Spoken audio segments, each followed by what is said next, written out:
Hello friends, welcome to TechGranth. So in this tutorial, we will see we will see about Docker Swarm, how we can use it, why we use it, Docker Swarm, and what are the best features of Docker Swarm or any orchestration tool like Kubernetes or anyone.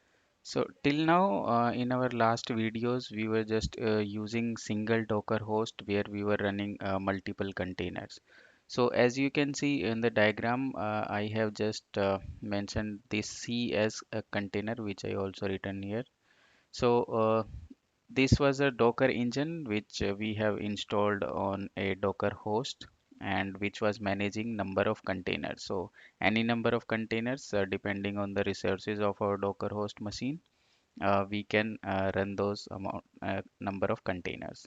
So that was managed by this Docker engine as of now.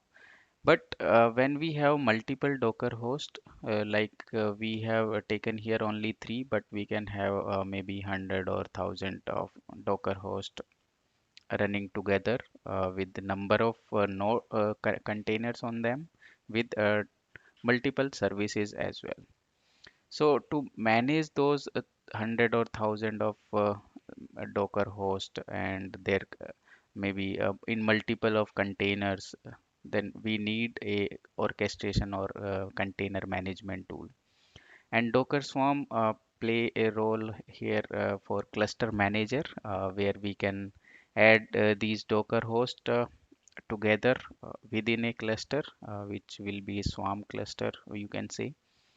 And one Docker host we will taken as node 1, or one Docker host can be taken as a node, right? So we can have any number of nodes here, but out of those we would be having one, or maybe if for high availability we can have multiple, but at least one we would have a manager, and other will be worker nodes.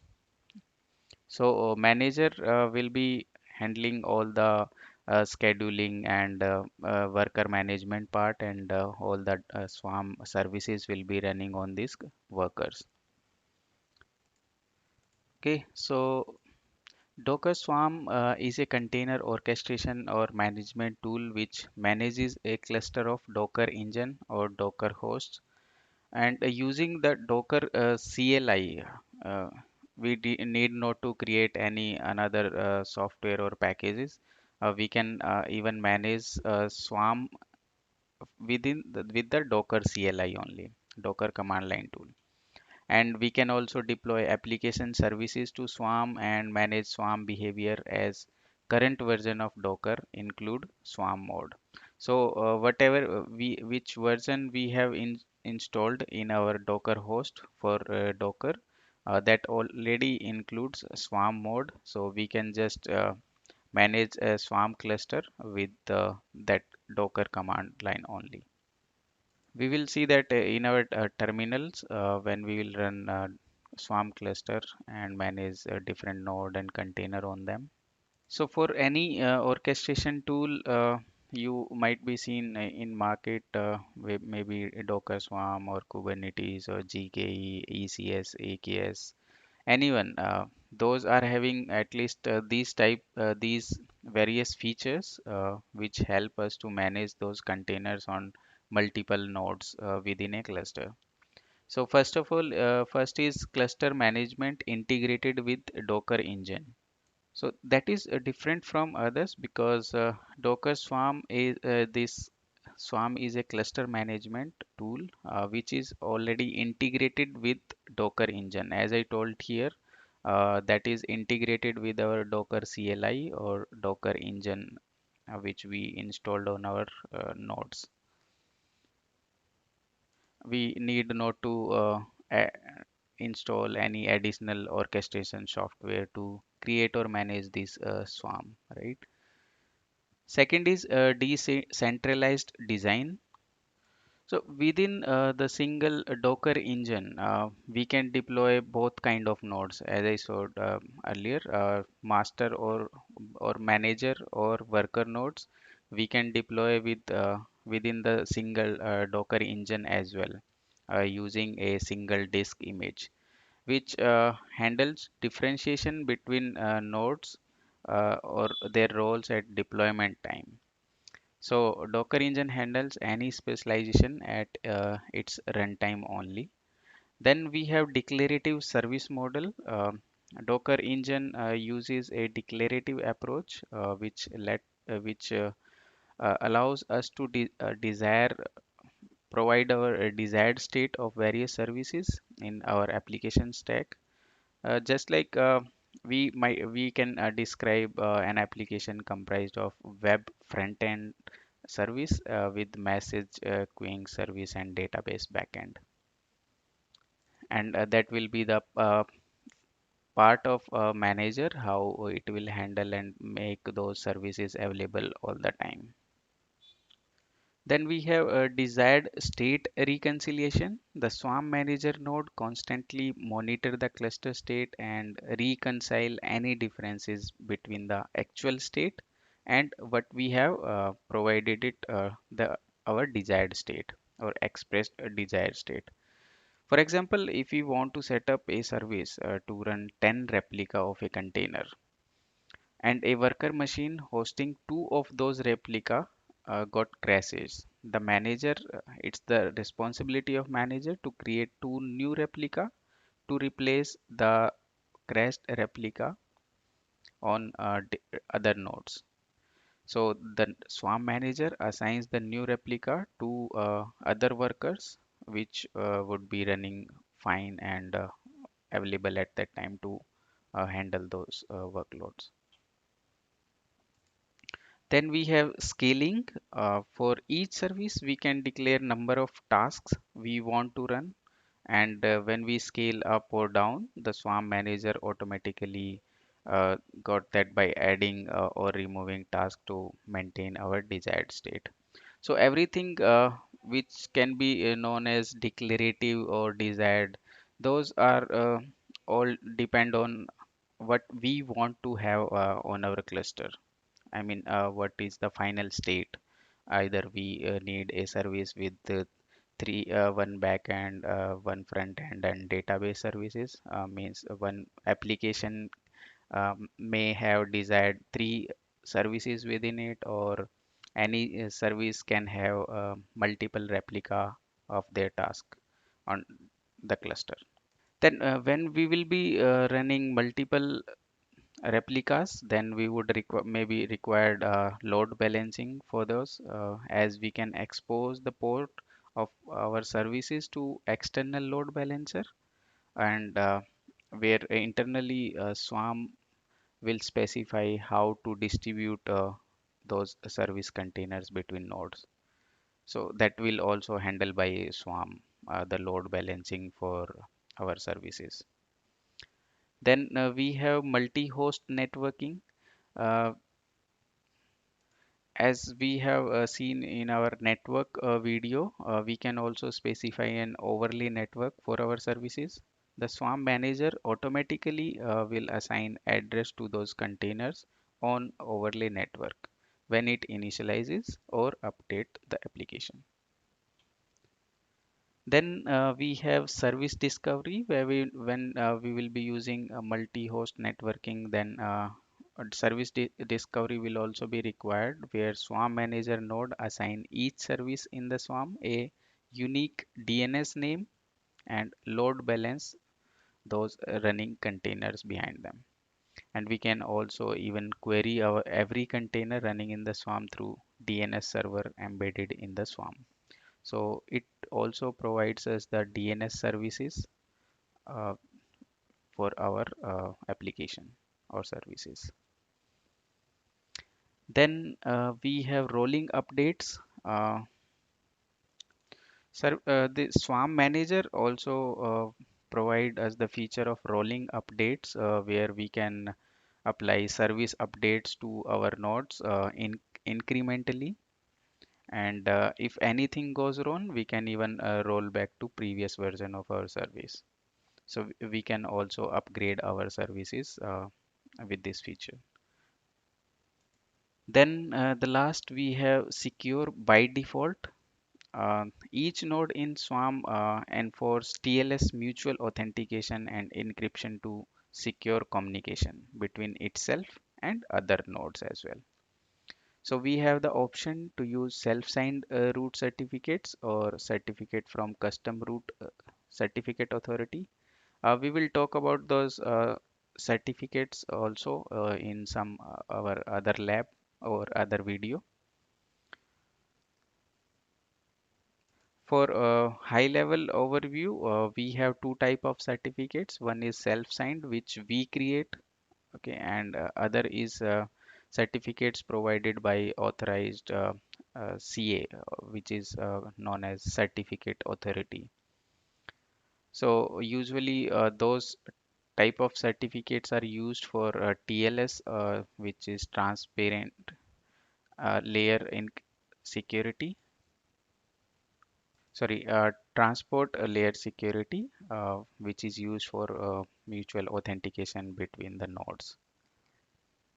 So for a quick brief, we can use Docker CLI for or within the Docker engine to manage Swarm cluster, and and also manage manager and worker nodes for Swarm cluster with this decentralized design.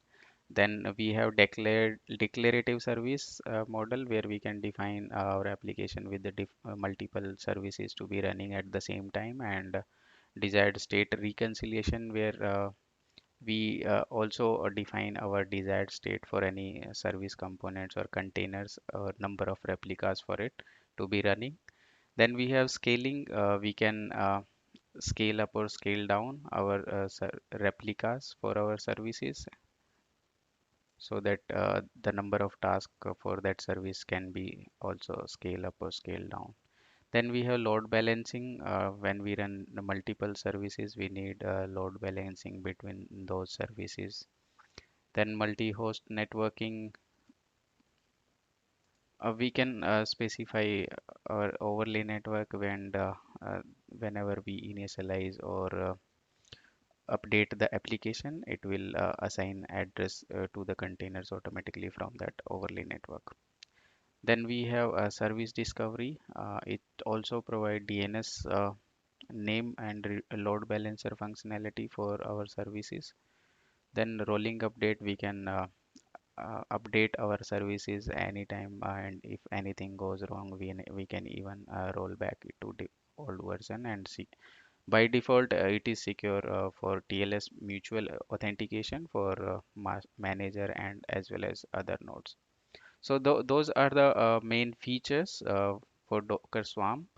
Now let's see about some of the tools or concepts used for Docker Swarm. One I have already told in that first diagram where we have nodes, two type of nodes we have, manager and workers, where managers are mainly used to manage membership and delegation for other nodes, and worker nodes are where all the Swarm services used to run. Any Docker host we used in our Swarm cluster can perform any of the role, either manager or worker, or also it can perform as both work manager as well as worker. Whenever we create a service, we define its optimal state, where we also provide number of replicas and network and storage resources available to it, and also the port for that service which it can expose to the outside world and other things as well. Where then after Docker works to maintain that desired state which we have defined. It's just like, for example, if we a worker node becomes unavailable and Docker schedules that node tasks on another nodes, where a task is a running container which is part of Swarm service and managed by Swarm manager as opposed to standalone container. So just like till now, if any container stops running or having any issue, we have to manage that container or restart or troubleshoot that container. But in Swarm cluster, it is the responsibility of Swarm manager to restart that container or task on another node. So in Swarm cluster, we need not to manually restart the services if there will be any issue. We can also update the configuration, stop the services, and create new matching the desired configuration. And it doesn't mean that if we add our Docker host to Swarm cluster, we cannot run our standalone containers. We can do that as well. If our Docker host is connected in Swarm cluster, we can also run our standalone container on that Docker host. And we can also even use Docker Compose to define and run containers. So we can also, just like Docker Compose, we can also define and run Swarm service stacks here within Swarm clusters. So whenever we deploy our application to Swarm cluster, we just need to submit a service definition to manager node, and the manager node will dispatch unit of work, which also called tasks to other worker nodes. And a manager node then perform all the orchestration and cluster management functions required to maintain the desired state of Swarm. Manager nodes elect a single leader to conduct orchestration task when we have multiple managers for high availability feature. By default, manager node also run services as worker nodes, but we can also configure them to run only manager tasks and be manager node only. Worker nodes receive and execute tasks dispatch from manager nodes, and an agent runs on each worker node and reports on task assigned to it to manager node. The worker node notify the manager node of the current state of its assigned task so that manager can maintain the desired state of each worker. And in that report, it includes if any task got failed, so manager can restart those tasks on different worker nodes. Apart from nodes, we have other concept like service and tasks. Task we already use just now for worker nodes where those tasks executed on worker nodes. And we also have, when we have multiple services, we also need load balancing. So a service is basically the definition of tasks to be executed on manager or worker nodes. It is a central structure of Swarm system and the primary root of user interaction with the Swarm. So a client can direct connect to the services only, right? When we create a service, we specify which container image it will use and which all commands to be executed inside running containers, as you have seen whenever we were running our containers with services. So at, it would require image and commands to be executed within the container. In the so we have two type of services, replicated services and global services.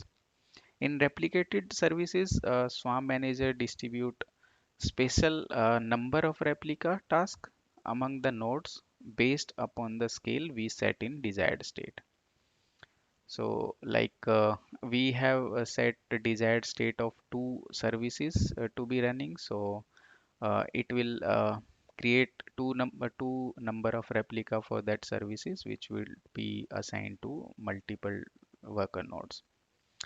For global services, Swarm runs one task for that service on every available node in the cluster. So the, We can use any of these global or replicated services. Global services can be useful if we want to run any agent on every node, right? So for that we can use that global services feature. A task having all the Docker container and the commands to run inside that container, and it is the smallest or atomic scheduling unit of Swarm. Manager node assign task to worker nodes as according to the number of replica set in the service scale we would define. And once a task will be assigned to a node, it cannot move to another node. It can only run on the assigned node or just fail. And once it will fail, we can assign it to another worker node. Then we have load balancing, where Swarm Manager uses ingress load balancing to expose the service we want to make available externally to the Swarm. Swarm Manager can automatically assign is the service a published port, or we can configure a published port for the service. We can use that any by any mode. We can specify an unused port for our service, and if we do not specify a port, Swarm Manager assign a service to a port to the service within the range of 30,000 to 32,767 range. External components such as cloud load balancers can access the service on that published port of any node in the cluster, whether or not the node is currently running that task for the service. All nodes in the Swarm route ingress connections to a running task instance. Swarm mode also has an internal DNS component that automatically assign each service in Swarm a DNS entry. So the Swarm manager uses internal load balancing to distribute requests among services within the cluster based upon the DNS name of service. So that was all about the concepts which lies within the Swarm cluster, where we have nodes, we have services and tasks, and then for those services, multiple services, we have load balancing. And within load balancing, we have ingress load balancing and internal load balancing. So that's all for this session. And we in next video we will see how what are the command lines commands we can use for Docker Swarm, and how we can create a Swarm cluster with the manager and workers, and how we can uh, deploy our service, and all those operations we can perform on Docker Swarm cluster. Till then, thanks you. Keep watching, keep sharing. Thank you.